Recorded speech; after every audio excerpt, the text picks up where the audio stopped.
हाँ संगत जी, बड़े प्यार और सत्कार से कहना जी, धन निरंकार जी।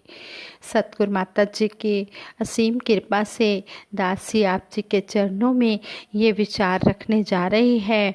आप जी ये विचार परवान करें। अगर दासी से कोई गलती हो जाए तो दासी को क्षमा करें।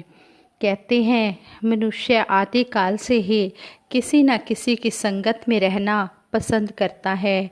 जैसी संगत वैसी रंगत वाली कहावत भी मशहूर है।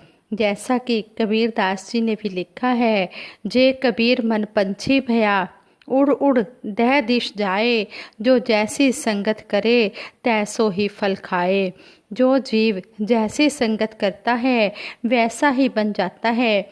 यदि कोई वकील की संगत करता है तो वकील बन जाता है, डॉक्टर की संगत करता है तो डॉक्टर बन जाता है, मास्टर की संगत करता है तो मास्टर बन जाता है, कारपेंटर की संगत करता है तो कारपेंटर बन जाता है, लोहार की संगत करता है तो लोहार बन जाता है, व्यापारी की संगत करता है तो व्यापारी बन जाता है, संतों महापुरुषों की संगत करता है तो संत महापुरुष बन जाता है।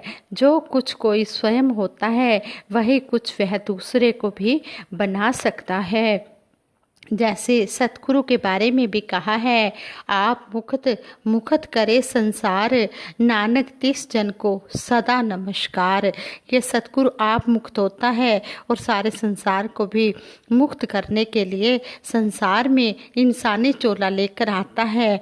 ऐसे सतगुरु निरंकार को हर समय, ऐसे सतगुरु को हम बार बार नमस्कार करते हैं, जो हमारा उद्धार करने के लिए, हमें मुक्त करने के लिए ये तन चोला लेकर, शरीर रूपी चोला लेकर आए हैं। लेकिन सतगुरु को कभी भी साधारण नहीं समझना, सिंपल इंसान नहीं समझना। ये तो परमपिता परमात्मा है, यही सतगुरु है, यही निरंकार है।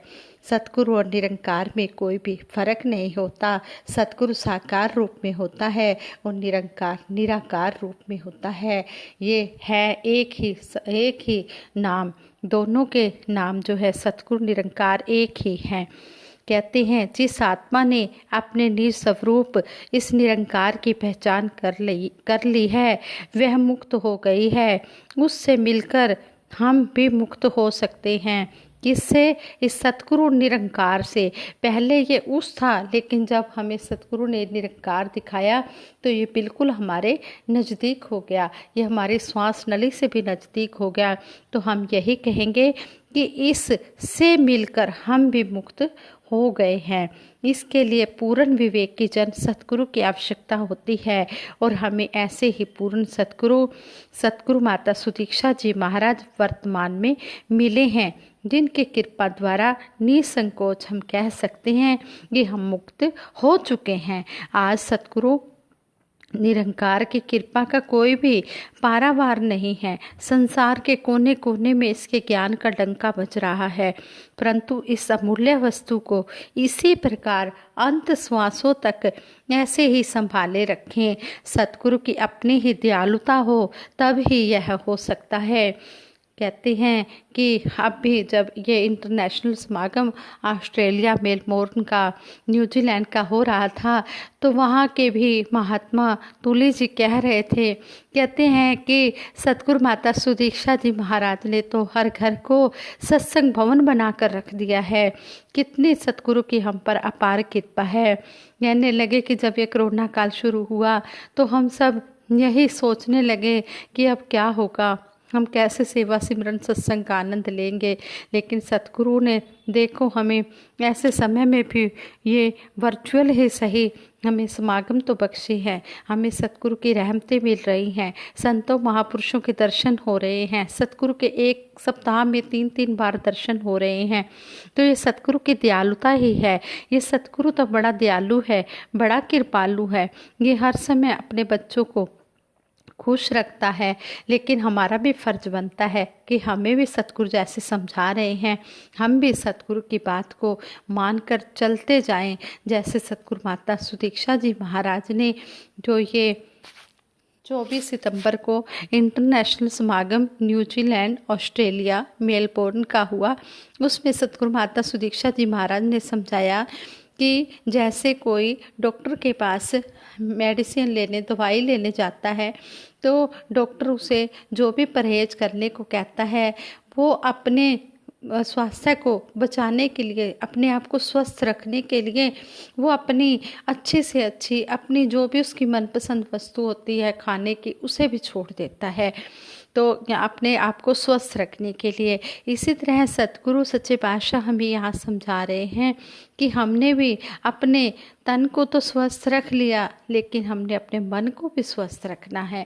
जैसे हमें सतगुरु समझा रहे हैं, जिन चीज़ों से हमें परहेज करने के लिए कह रहे हैं, हमने उन चीज़ों का परहेज करना है। जैसे हमने किसी की निंदा चुगली नहीं करनी, किसी का दिल नहीं दुखाना, किसी को धोखा नहीं देना, किसी से हमने हेरा फेरी नहीं करनी, हमने ईमानदारी से अपना जीवन चलाना है। इस तरह हमें सतगुरु ने समझाया है। सतगुरु की हम सब पर बहुत ही दयालुता है, बहुत ही कृपा है। सतगुरु की रहमत हर समय हम पर बरस रही है। जैसे ये तो अब हम पर ही डिपेंड करता है कि हम कितनी कितनी सतगुरु की रहमतों का आनंद ले रहे हैं। जैसे दासी ने एक बार एक विचारों में भी सुना कि दिल का हो भोला भाला, मन का हो सच्चा, भक्ति उसकी निपटी जो बनता है बच्चा। सच्चे पातशाह हम आप जी के दर पर जिस तरह बच्चे बने हैं, इसी तरह हम बच्चे बने रहेंगे तो हम हर मुसीबत से, हर दुख से बचे भी रहेंगे। ऐसे ही दासी सुन रही थी कि एक बार एक दंपत्ति ट्रेन में सफ़र कर रहे थे। पति पत्नी ट्रेन में सफ़र कर रहे थे, तो पत्नी जो है पति को कहती है कि अब कोई स्टॉपेज आएगा, तो जो स्टॉपेज आएगा आप वहाँ से नीचे उतरकर पानी की बोतल भर के ले आना। तो पति कहता ठीक है। जब स्टॉपेज आया तो वो पति उतरा, उसने बोतल में पानी भरना चाहा, लेकिन उसका ध्यान ट्रेन की तरफ कि ट्रेन ना मिस हो जाए, और बोतल उसने अपनी तरफ से टैप के नीचे लगाई हुई है, लेकिन वो टैप के नीचे, उसका ध्यान ट्रेन की तरफ है और बोतल उसकी टैप के नीचे नहीं लगी हुई थी, वो टैप से थोड़ा इधर थी, तो पानी भरा नहीं गया बोतल में। वो एकदम से ट्रेन में चढ़ गया कि ट्रेन चलने वाली है। तो पत्नी पति से कहती है कि क्या आप पानी नहीं भर कर लाए? तो आगे से वो कहता है कि मेरा ध्यान तो ट्रेन की तरफ था, अपनी तरफ से तो मैंने टैप के नीचे बोतल लगाई, लेकिन मैंने ध्यान ही नहीं दिया कि बोतल तो टैप के नीचे लगी नहीं हुई है। तो आगे फिर वो पत्नी कहती है कि अब नेक्स्ट स्टॉपेज आएगा, अगला स्टॉपेज आएगा, तो आप वहाँ पर उतर कर पानी लेकर आना। तो वो कहता है ठीक है। पत्नी कहती है भाई अब ध्यान से आप टैप की तरफ ध्यान रखना और पानी लेकर आना। तो पति कहता है ठीक है। नेक्स्ट स्टॉपेज आया, पति उतरा ट्रेन से और उसने अपना गाड़ी की तरफ ध्यान नहीं दिया, उसका ध्यान टैप की तरफ। वो पानी भर लिया उसने, लेकिन उसकी ट्रेन जो है वो मिस हो गई। हाँ संगत जी, कहने का भाव ये है, सतगुरु माता सुदीक्षा जी महाराज ने भी हमें यही समझाया है कि ये रहमत बरस रही है, ये आनंद बरस रहा है। हम कितना कितना आनंद ले रहे हैं, ये हम अपने आप का निरीक्षण हमने खुद करना है। और सतगुरु माता सुदीक्षा जी महाराज ने हमें यह भी कहा है कि हमने हर चीज़ का बैलेंस बना कर रखना है। सेवा सिमरन सत्संग करनी है, उसके साथ साथ हमने गृहस्थ धर्म का पालन भी करना है, इसकी तरफ भी ध्यान रखना है। अगर वो इंसान पानी भी भरता और ट्रेन की तरफ भी ध्यान रखता, उसका दोनों तरफ ध्यान रहता, तो ना उसकी ट्रेन मिस होती और ना ही उसका पानी छूटता। वो पानी भी भर लेता और ट्रेन में भी चढ़ जाता। इसी तरह हम भी ये दुनिया भी काम करते हुए इस निरंकार प्रभु परमात्मा को भी हमेशा याद रखें, इसका एहसास बनाए रखें, तो फिर हमारा जो है सेवा सिमरन सत्संग भी होगा और ये गृहस्थ धर्म का पालन भी होता चला जाएगा। जो सतगुरु के ये आनंद बरस रहा है, ये रहमतें बरस रही हैं, हम इसका आनंद लें। हम अपने जो मन रूपी बर्तन को है इसको सीधा रखें और इसमें हम जो भी वचन सतगुरु के अनमोल वचन आ रहे हैं, इनको अपने जीवन में कर्म रूप में ढालते चले जाएं और ताउम्र निभाते रहें। इस तरह सतगुरु गरीब निवाज हर बात हमें समझाने के लिए कोई ना कोई विधि बता देता है, जिससे यह जीव बचा रहता है, उस पर माया का लेप नहीं होता। यह तरीका केवल इन संतों महापुरुषों की संगत ही है और कोई दूसरा तरीका है नहीं। जिस प्रकार एक सुहागिन बच्ची जिसकी नई नई शादी हुई हो, उसे गृहस्थ मार्ग की कोई समझ ही नहीं होती कि घर में कैसे रहना है, पति के साथ कैसे रहना है, अपने सास ससुर अपने रिलेटिव्स के साथ कैसे बिहेव करना है, ये सभी बातें सीखने के लिए जैसे वह दूसरी विवाहिता सुहागिन स्त्रियों की संगत करती है, उनमें उठती बैठती है तो बातें सभी बातें उसे समझ आ जाती हैं, उनमें उठती बैठती है सभी बातें उन्हें समझ आ जाती है। इसी प्रकार यह जीव जब संतों महापुरुषों की संगत करता है तो अहंकार को छोड़ देता है और गुरु की मत को ग्रहण करता है। ब्रह्म ज्ञान को पाकर जीव मुक्त तो अवश्य हो जाता है, परंतु शरीर में रहकर जीवन का वास्तविक आनंद नहीं प्राप्त कर सकता, क्योंकि गुरसिक का वास्तविक आनंद वास्तविक जीवन ज्ञान से ही शुरू होता है।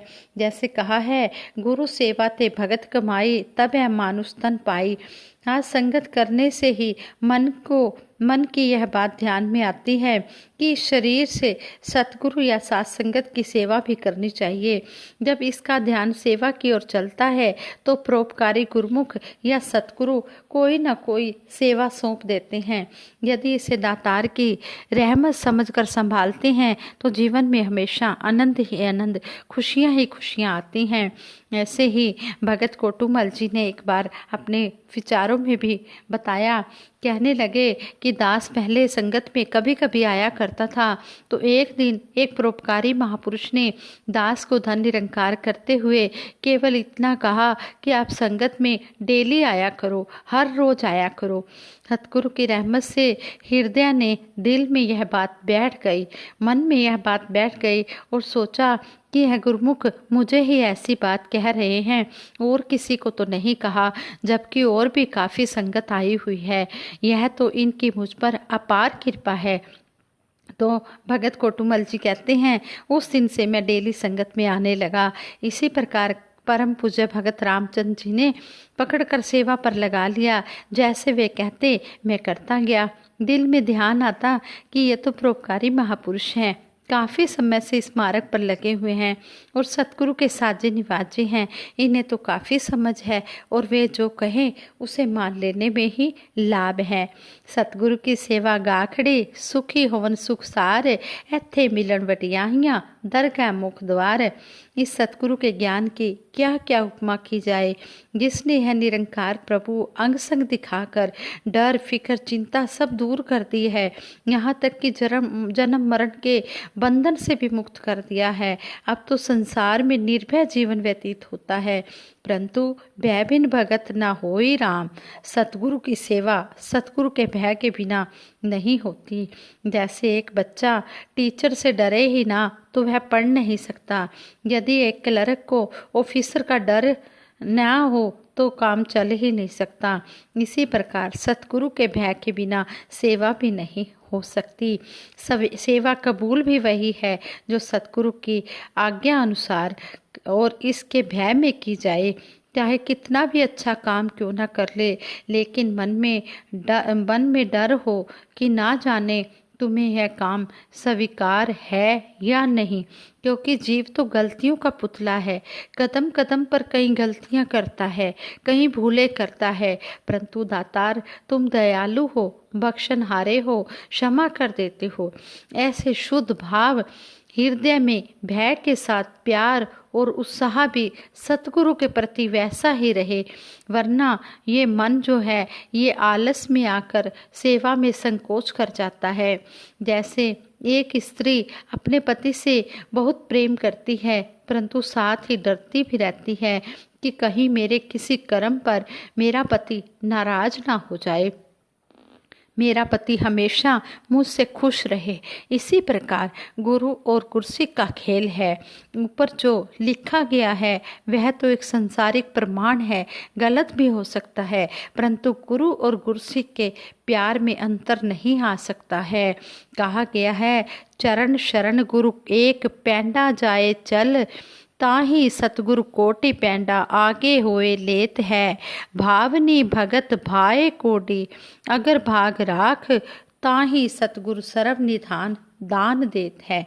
यह सतगुरु दीनदयाल की अपनी कृपा है, अपना वीरत है, जैसे चाहे करे। परंतु वास्तव में जीवन मुक्त होना या जीवन का वास्तविक सुख सतगुरु की प्रीत सत्कार और सेवा, वह भी सतगुरु की आज्ञा के अनुसार काम करने से ही प्राप्त होता है और इसी जीवन में ही वास्तविक मुक्ति अनुभव होती है। कहो नानक मुक्त पंथ है ऐहो, किन विरले गुरमुख जानिया। आप संत जन इन विरले व्यक्तियों में ही हो जिन्होंने इस भेद को प्राप्त कर लिया है। अब तो दातार रहमत करे कि जैसे उपजी पेड़ ते तैसी निभे ओढ़। सच्चे पातशाह, जिस तरह आप जी ने अपने चरणों से लगाया है, इसी तरह हमारी आप जी के चरणों में तोड़ निभ जाए। तोड़ निभ जाने पर ही बात बनती है। अभी तो नाव कबीरा गर्व न कीजिए, रंग ना हंसिए कोई, अभी तो नाव समुंदर में ना जाने क्या होए। हम कभी भी किसी का मजाक ना करें, कभी भी अहंकार ना करें। अभी हम भी इस सागर रूपी नैया के बीच में विचरण कर रहे हैं। अभी हमारी नाव समुंदर में ही है, अभी किनारे नहीं लगी है।